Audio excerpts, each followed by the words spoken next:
Yeah, I just wanted to show you guys the difference between microphones. Since I've started these YouTube videos, I've been recording with three different types of microphones. The microphone that's built into my Canon G7xMkII camera, and also this microphone that's right here. This is a MXL studio microphone. And I'm also using lavaliere microphone, which is actually clipped to my shirt right here. I don't know if you can see it from there, but it's actually right over here. Of course, now that I've hit that microphone, you're probably gonna hear this thing booming, but we'll cut that part out. Anyways, I wanted to let you hear the differences between three different microphones and what this actually does to the sound qualities. So I'll flip back and forth. So let's just start with this first one. This is the Canon G7xMkII, which is the built-in microphone in the Canon camera that's actually recording the video at this point. Let's go ahead and now shoot over to the studio microphone right here. And I'm using a pop filter right in front of the microphone. That cuts down a lot of the P popping sounds. And then let's go ahead and switch over now to the lavaliere microphone. And the lavaliere microphone being clipped directly to me, I could actually move all over the place and there's no loss of volume levels. With a studio mic, for instance, if I were to jump this way and jump this way, the sound would change quite a bit, but that doesn't happen on the lavaliere. Let's go back to the studio mic so you can hear the studio mic now. Studio mic gives you a richer sound quality. You actually get to hear kind of a deepness in my tone of my voice that you cannot hear maybe with the Canon G7xMkII built-in mic. Let's kick back into the Canon mic now. So this is the one built into the camera, and because of the room acoustics in here, you can actually hear the room noise and you can actually hear the quality of the room. So it's kind of hard surfaces. I don't have a lot of things on the wall, so it tends to bounce a little bit. The only thing that's really against the wall is the studio equipment behind me here, or the recording equipment. What is that stuff called? The stereo equipment behind me. That's the only thing that's really kind of cutting the sound. Other than that, everything is a hard surface. Let's go back to the studio mic now. Studio mic, of course, should have the richness of tone because we are a little bit closer. We don't actually hear too much of the room effect as much. Now, if I put some sound deadening things on my wall, first off, my wife wouldn't like that.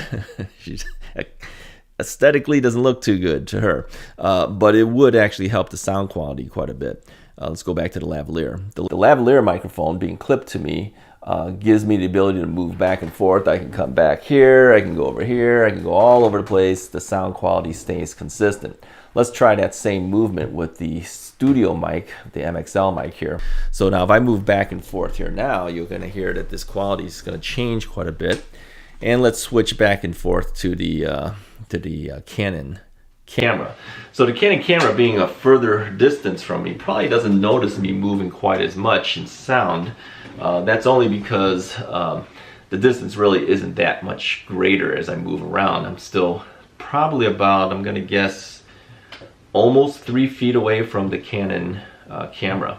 So anyways, I just wanted to share that with you. Let me show you real quickly this lavaliere microphone. This is actually made by Rode. It's called the Smart Lav Plus.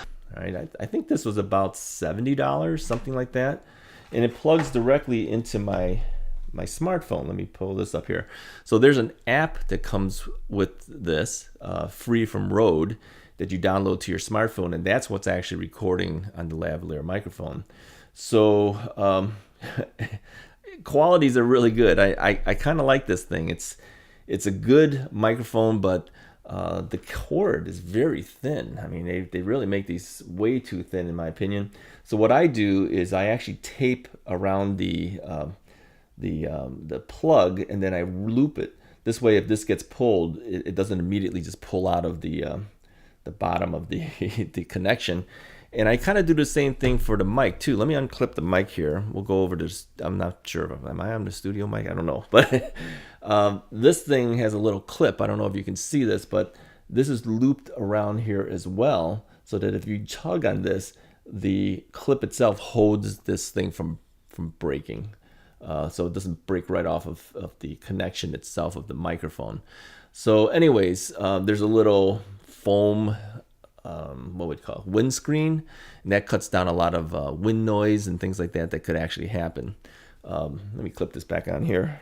So we're using the MXL right now. The MXL, I actually put a pop filter because if you talk directly into the studio mic, you'll actually hear popping noises. Let me show you what the studio mic is. Let's go back to the lavaliere here. So let me take this off here real quickly. So I'm just going to disconnect myself from the system. So I'll disconnect this and I'm going to undo this here so you can see what the mic looks like.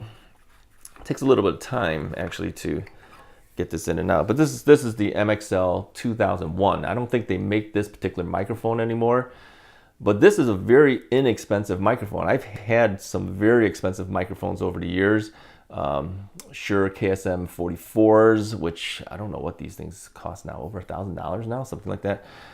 This thing's probably about $79. I'm telling you, this company makes some very inexpensive studio mics, but very good quality studio mics at the same time. Is it as good as the Shure? Yeah, not really. But $79, how are you going to beat that? All right, it's built like a tank.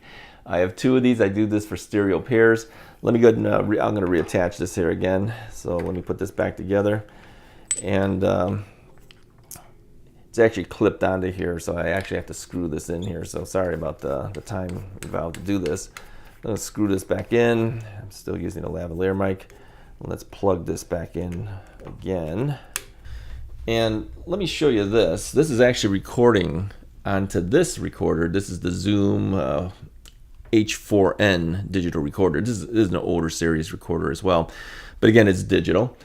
And so I'm actually recording in 3 different mediums. I'm using the camera microphone. Let's switch to the camera mic at this point. The camera microphone, I'm recording the studio mic onto this thing here, and I'm recording the lavaliere mic onto my phone. So really it's a difference in sound quality, and I think you can tell there is a sound quality improvement as we go from microphone to microphone. The best should be the studio mic. We'll flip back to the studio mic now. And this is the quality. Let me move my pop filter up a little bit. Sorry if you hear a little bit of movement noise there. But the pop filter does help quite a bit. The problem is it kind of gets in front of you, so you don't really see the whole person. And that's the one reason I didn't really want to use it. But after hearing the improvement of the popping sounds being reduced, you got to have it, right? Anyways, I just wanted to share this little bit of information with you concerning microphones. If you do plan to do some type of video, consider your audio. It makes a huge, huge improvement. If you like this video, go ahead and hit the like button and click the little bell icon so you can see when new videos come on. And also subscribe to the channel. It does help me quite a bit. So share this with your friends too. Let people know, because that's how we expand. All right. I'll see you next time.